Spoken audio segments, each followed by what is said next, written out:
Hello, everybody. Good morning, and welcome back to the latest edition of the Morning Bulletin here on the Blood Red channel. I'm your host, Edward Kay. Joining me this morning is Andrew Beasley, and we're going to start today, obviously, discussing the international break and what's been going on during it. Did actually want to cover this one with Ben yesterday, but anybody who was on the morning stream yesterday will be aware that we lost Ben after about 5 minutes. So we'll cover some of that stuff today. We'll start with Luis Diaz. We're going to come on to penalties and penalty takers, but obviously Luis Diaz missing a penalty for Colombia in their goalless draw with Ecuador, and he's been facing a bit of criticism in his home country. I think a lot of talk. I think the Colombia boss came out and said he's seen that he's playing with a bit of anxiety. He's being treated as a bit of a saviour, really, and obviously that's not something he really experiences at Liverpool. Obviously, he's part of a forward line that's always chopping and changing. I think he's probably one of the more permanent fixtures of that line, especially this season on that left-hand side. You know, you've got him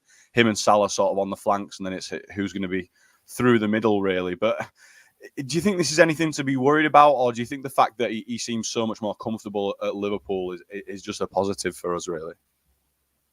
Yeah, I mean, it's a good thing from a Liverpool perspective in theory, but of course players take international football very seriously, and obviously a lot of fans don't really care for it unless the big tournaments come around. You know, the qualification on these international weekends can feel like a bit of a slog, but obviously that's just the fans. The players take it very seriously, so it's probably not good for Liverpool if Diaz is unhappy at international level or if things aren't working out there. I mean, I'll be honest, I don't watch like Colombia's games or anything like that, but I have spotted that he hasn't really been scoring for them, and I saw that he'd missed the penalty and stuff like that. And I guess there always is pressure, and playing for a club like Liverpool, I mean, he's clearly one of Colombia's sort of stars on that basis. So there will be pressure on him, and I mean, it would be good if they can get it sorted. But obviously, as long as he's happy week to week at Liverpool generally, then that's the main thing from sort of our perspective. Yeah, I mean, just on the him playing with anxiety and not really sort of taking on the role of being treated as Colombia's saviour. Obviously, he's got a fellow member of the Liverpool squad who knows all about what that's like in Mohamed Salah. You know, I mean, his behaviour at this point for Egypt, it's borderline statesman-like, isn't it? I know he's released a statement on what's going on in the Middle East, obviously recently, and he's sort of a leader when it comes to Egypt on so many levels. It's not just football, is it? So do you think maybe Mo Salah needs to sort of have a quiet word with him in the changing room? Maybe needs to pick his brains a bit about what it's like and what it means and how to cope with that sort of pressure from your home country. Yeah, absolutely. I mean, there's probably no better example of someone to look up to, because it's easy for me to say that I've noticed that Diaz hasn't been scoring for Colombia, but you look at Egypt's games and Salah doesn't score that many goals for them either. Now, I think Colombia are probably a better team overall than Egypt. But the point is, there's just so much reliance on them. I don't watch Egypt games generally, but I did watch them when it was the last Cup of Nations and stuff like that. And you just see how like everything is trying to get Salah, and obviously the other team know that, and they sort of try and mark him out of the game and stuff like this. So the game's almost going on around Salah rather than involving him. And it's possible that Diaz is facing a sort of similar issue. So, yeah, I mean, as you say, statesman-like is probably a good word for Salah with his comments he made yesterday, and just how important he is to that nation, never mind that sort of football team. Diaz may not reach that sort of level, but the point is, yeah, he can probably learn a thing or two from Salah about how to deal with being so looked upon as a sort of key man for the football team. Yeah, Mohamed Salah used to having a lot of pressure on his shoulders, and none more so than when he is taking a penalty for Liverpool. So we're going to move on to discussing Liverpool's penalty takers now, because obviously I think Salah had a bit of a torrid time with penalties last season. Really, I can't remember the exact statistics, but I think he'd missed something like 3 out of his last 5 before he scored that last one. Then you've got, obviously, McAllister had a fantastic record at Brighton. You've got Szoboszlai and Núñez have both scored pretty good penalties during this international break. Both put them top corner. I think Núñez has went top right and Szoboszlai's went top left. So they've both showcased that they can do it. Obviously, Núñez has taken a penalty for Liverpool before. Obviously, they're showing their abilities to do it on the international break, and Salah does have a bit of a questionable record. But do you think it'd be worth replacing Mo Salah, or do you think it's a case of just wait until Salah's gone? Don't bother sort of upsetting the apple cart. It's not really worth upsetting one of your star players, do you think? Yeah, I think that's it. I was going to say, I mean, like, good luck telling Mohamed Salah you're taking him off penalties. I mean, Klopp's got the authority to do that. I certainly wouldn't want to sort of raise that conversation with him. But yeah, you're right. I mean, he's had a sort of funny time of it with penalties at Liverpool, because he missed his first one and then he scored, I forget how many in a row, huge long stream of penalties in a row, including in a Champions League final. These are not low pressure penalties and stuff like that. But he has been a bit off the ball with that. Yeah, he missed against Bournemouth and Arsenal last season. Then he missed against Bournemouth this season, albeit he put the rebound away, but he'd missed the penalty and stuff like that. Yeah, it's an interesting one. I mean, we saw it a couple of years ago, and obviously the same thing might happen again now, whereby Liverpool actually got some penalties while Salah was at the Africa Cup of Nations. I think Fabinho took them, if I remember rightly, and stuck them away and stuff like that.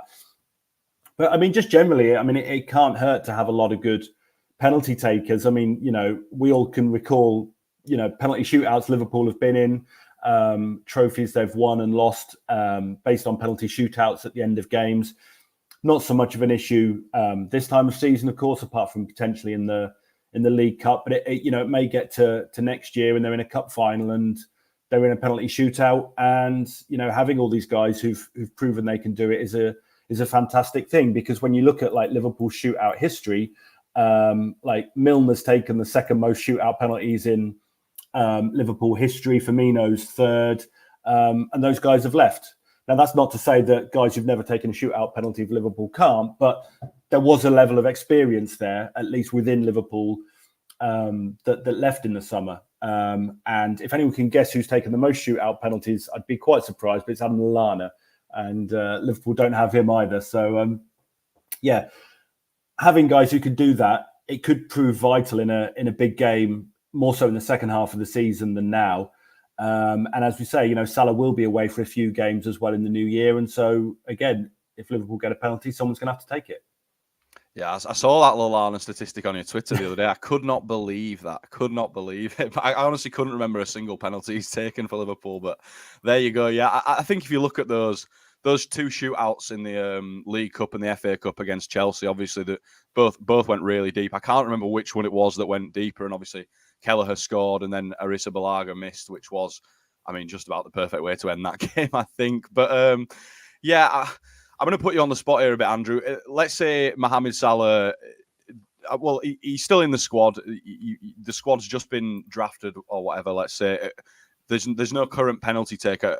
Who would be your first and second pick as Liverpool's penalty takers? Well, obviously, as a stato, I'd have to go back and check all the history of the players and stuff like this. But I mean, you look at Núñez, he's taken one for Liverpool and he scored one. And I think he's probably the only player in the squad aside from Salah now who can say that, because obviously Milner used to be on penalties. As we say, Fabinho took a few. So, I mean, Núñez is the only player other than Salah who has taken one for Liverpool and he scored it. So, I mean, on that basis alone, plus he's obviously, centre forward and stuff like that, they tend to like having the penalties. He seems the obvious choice, probably. The only thing you have with Núñez, of course, is that certainly so far in his Liverpool career, he's only played about half the minutes. So, all right, he's more likely to play if Salah's unavailable, but clearly you can't be certain that Núñez is going to be on the pitch. But I think he's a good shout. And then, yeah, probably McAllister. I mean, you feel like he will certainly be playing more often than not, probably more often than Núñez, more likely to be on the pitch. And as you say, he scored quite a few for Brighton last season. I can't remember exactly how many, but I think it was like 5 or 6. It was quite a few. So he seems to have the pedigree for it as well. So I'd probably say those guys, I think. But yeah, it'd be worth checking the numbers on a few other players. Yeah, I think McAllister had like 10 goals in the league last season, didn't he? I think at least half of them were penalties. The one that sticks in the mind, obviously, that one he stuck top bins against Manchester United in like the 99th minute. That was a very enjoyable one, I have to say. But to be fair, I have to say, having watched that penalty he took for Hungary and just knowing how good of a ball striker he is, I think Dominic Szoboszlai would probably be first on my list.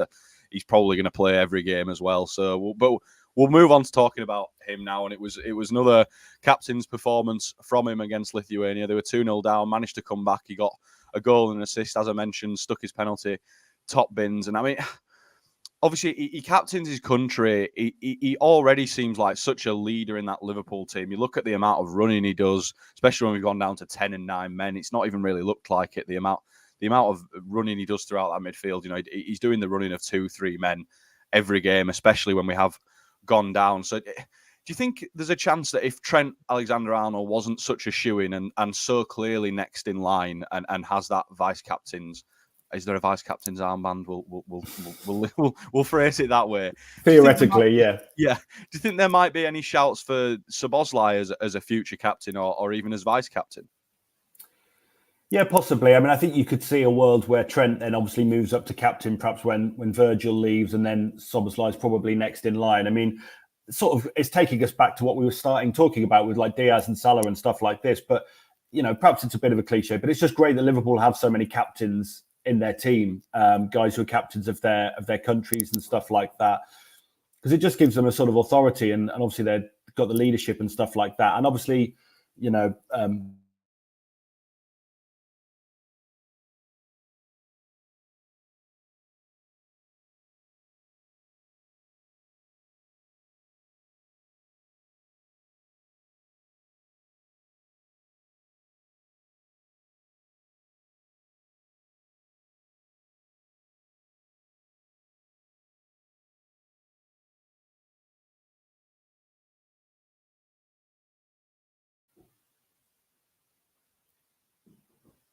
sorry, did you lose me there? Yep, you're back. Yeah, sorry. Well, I got a bit further than Ben. What did you say, 5 minutes yesterday? I got to about 10. But, yeah, you did, yeah. Yeah, no, I was just saying, I mean, it's good that Liverpool have so many captains, and obviously Szoboszlai being captaining his country so young at sort of 22 and stuff like that. I mean, presumably he is their best player. You know, I don't know that for certain. But, yeah, I mean, he's looking like a candidate. And as you say, he looks like he's going to be able to play every game, you know, can run and run, you know, doesn't seem to miss too many through injury and stuff like that without wanting to curse him. So, yeah, I mean, I think he'll be a candidate when the time comes. I mean, obviously, a lot will depend on Van Dijk. I believe he's out of contract at the end of next season. I imagine Liverpool will want to keep him beyond that, but clearly he's not going to be around for, say, 5 years, you wouldn't think. And obviously, Szoboszlai should be, all being well. So, yeah, he's certainly going to be a candidate when it's next time to sort of shift it all up, I think. Yeah, well, whatever happens, he's certainly going to be a massive member of the squad for years to come, whether that's in a vice-captain's role, a captain's role, or just playing the number 8. I mean, like we say, he really has been 10 men in that midfield for Liverpool, and he's, I mean, probably been signing of the summer for me. But that is all we've got time for here on the Morning Bulletin today. So, Andrew, thanks for joining me, and we'll catch you next time.